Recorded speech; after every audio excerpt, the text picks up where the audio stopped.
Avem o baterie pe 72 de volți, care practic este cu 12 volți mai puternică decât celelalte modele. Motorul, după cum am spus, 4500 de W pe spate, 4500 pe față.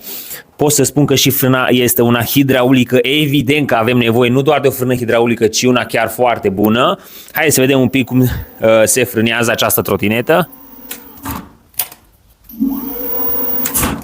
Frânare absolut instant datorită frânei hidraulice. Columinile nu stăm foarte bine.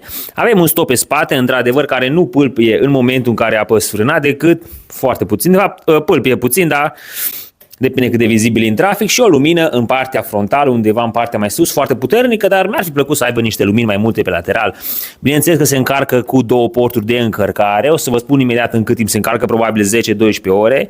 Apărătoarea e una foarte mișto, îs din plastic față și spate, dar o să vă arăt imediat pentru că ele sunt prinse doar printr-o singură ramă, evident roți de 11 inch tubeless off-road.